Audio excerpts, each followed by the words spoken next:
Nityanandam, good morning. Welcome to Express Buzz live from Raj Sabha and Bididi Ashram for Tuesday, March 20th, 2012, the year of meditation. So again, on Tuesday, we have a group of students from our Gurukul, and we're going to talk about communication. Okay, great. So who would like to begin? Actually, communication is common unification. So when you and the other person are in the same space, like if you take two circles and if you join them, you have an intersection space. That's where you both need to be. So communication happens only when you both are in the same place and same space. Communication means that your experience should become the other person's experience or your understanding. Some people will be emotionally imbalanced. So what people will do is they'll avoid listening to you properly. Only if you make them listen, that time only your experience can become their experience. That's what mainly means communication. If somebody is emotionally imbalanced, we have to wait for them silently. That time they will avoid being in the mood of listening to us, so that we can wait for a few moments, they will listen to us. Some people, what they do, they'll avoid listening to the other person at all. They'll just be preparing what to tell, how to convince them. They'll avoid listening to that person patiently and silently. They'll be preparing what to tell, this we will tell, that we will tell. The problem is we avoid listening to the other person completely in a silent mood. We'll try preparing inside. Like he said, we start preparing inside. We'll just keep on thinking how to prove we are right and they are wrong. We'll keep on preparing the answers. If someone is arguing with us, instead of listening to them, we start preparing our answers, how to prove we are right. You start judging the other person and you prove that you are right. You avoid listening to the other person, so there's zero communication taking place. The main ingredient of communication is listening first. But what we all do is, when they are telling something, but we'll be preparing the answer in our inner space. First, when they talk, we must listen everything, then prepare the answer, then talk. Example, when some person is in a mountain, we'll be standing in another mountain, then talking. Are you understanding? The guy will avoid telling, what? That we must go to their mountain, then talk, then they can understand.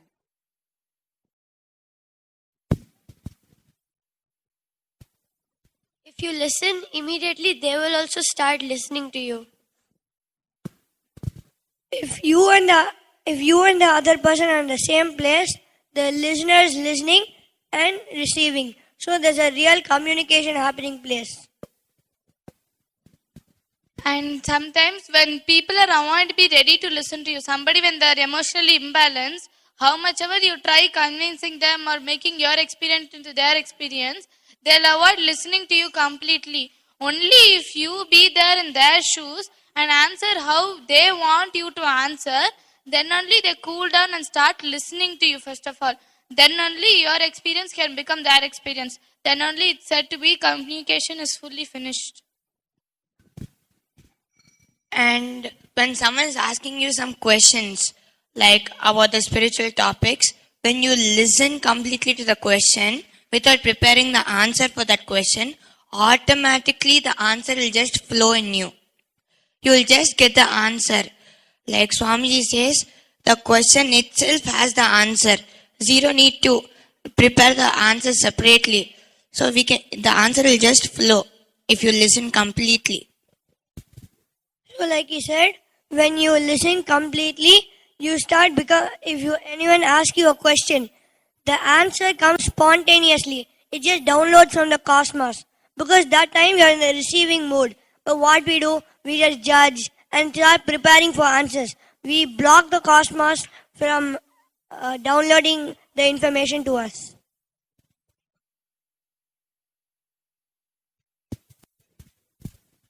Like he said, blocking the information from the cosmos. When cosmos always wants to talk to us, lift us to the next frequency.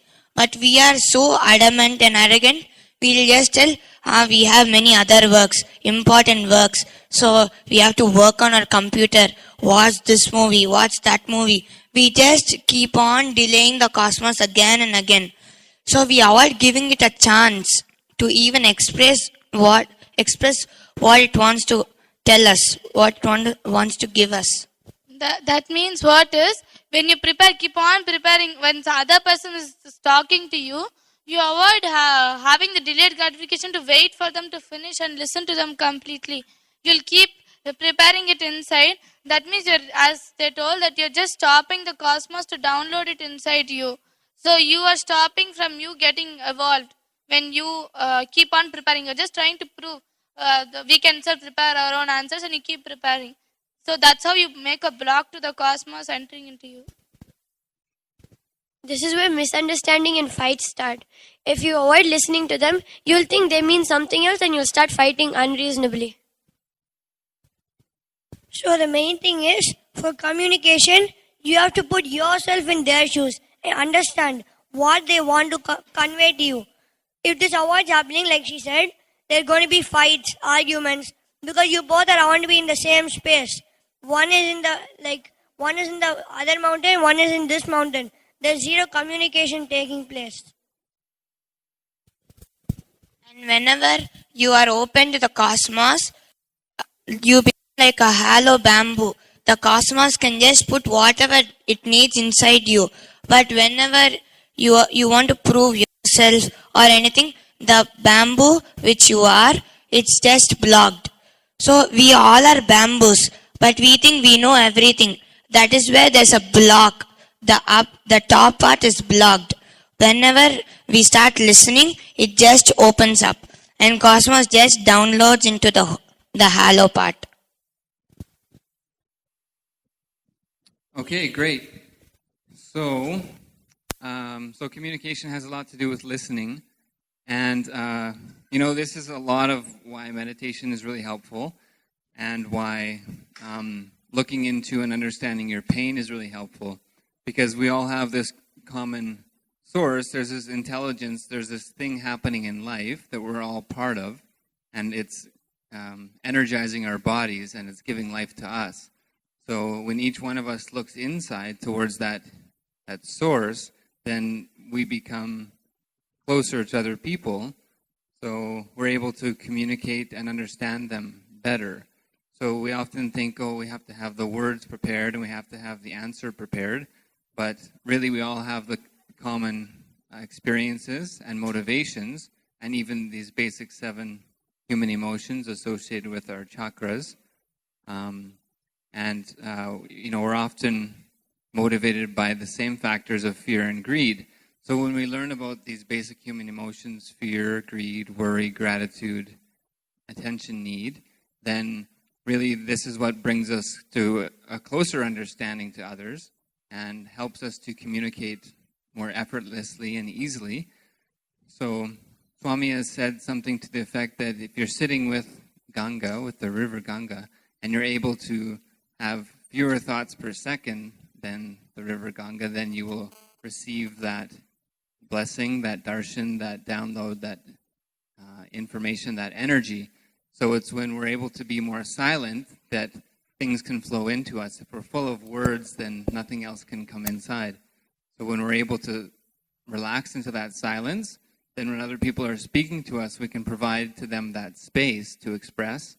And when they've worked through whatever emotions it is, and they're then willing to listen, if we're in that space already, then naturally whatever level we've connected on, we'll express from that, and it will make a lot more sense to them than when we try to grab onto some words and force it down their throats, so to speak.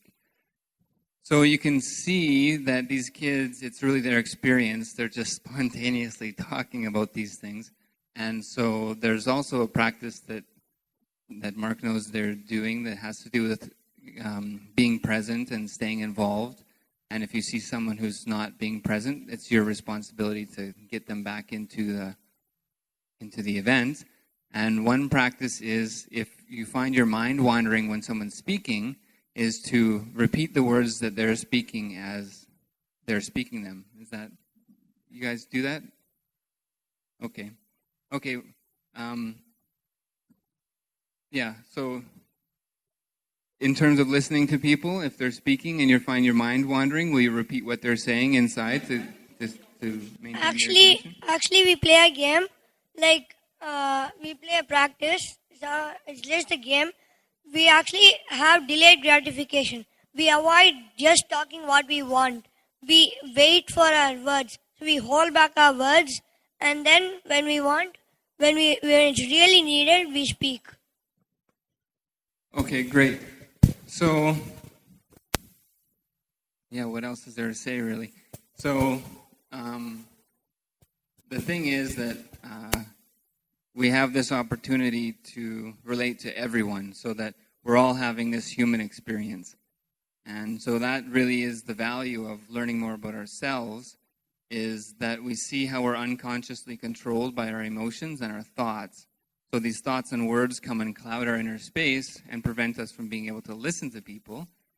So when we're not able to listen, we're not able to provide that same safe space for others to express themselves. And so naturally they will be less willing to listen and will get more into a confrontational situation. So the value of clearing your inner space of your painful memories and emotions is to not be controlled by them unconsciously, and just becoming more aware of them. Then you will be able to relax into this energy, this restful awareness, this calmness, this peace more frequently throughout the day, and everyone who comes into contact with you will be able to experience that space. So any cleansing you do of your inner space, you'll be able to provide that same space to anyone else who comes to interact with you. So it's not just benefiting you, but everyone who comes into that space who's open to expanding. You'll be able to provide that. So thank you all again for joining us.